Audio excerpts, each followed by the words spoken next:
சொல்லுவோம். கல்யாணம் பண்ணி பொண்ணு அனுப்பும் போது எங்களாம் ஆழ்வோம்.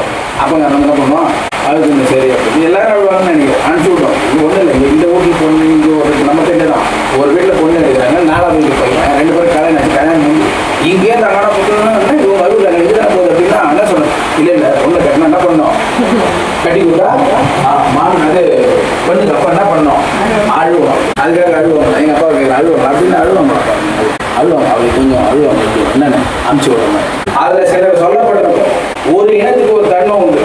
அது என்ன பண்ணுமா, அதில் இருக்கிற தகப்பன் பொண்ணை பார்த்து என்ன பண்ணுவான்னா, அனுப்புறேன்னு நினைச்சு பயப்படாது. அவன் கையை பிடிச்சி ஒரு இருக்கு போயிட்டு வரணும் சரி.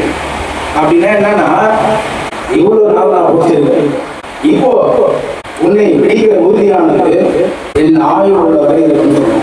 நான் இப்பொழுது இதுவரைக்கும் பிடித்து உன்னை நடத்துவது, இப்பொழுது இன்னொரு உன்னை அர்ப்பணித்திருக்கேன். இருந்தாலும் இவ்வளவு நாள் பிடித்த பிடியை பார்க்கல, இப்போ பிடிக்கிற பிடியை பிடிக்கல. நான் உங்களோடு மட்டும் உனக்கு ஆதரவாயிருப்பான்னு சொல்லியிருக்காங்க. கர்த்தர் மிகவும் அவருடைய அன்பை நாம் உணர்ந்து கொள்ள வேண்டும். அவர் உறுதி என்பது உள்ளத்தில் கொடுத்து உடல் அளவிலோ கொடுக்கிறது. அவர் உறுதி கொடுக்கிற தகப்பனாயிருக்கார். நம்முடைய வேதத்தை பார்க்கும்போது அதுதான் அப்படி சொல்லியிருப்பார்.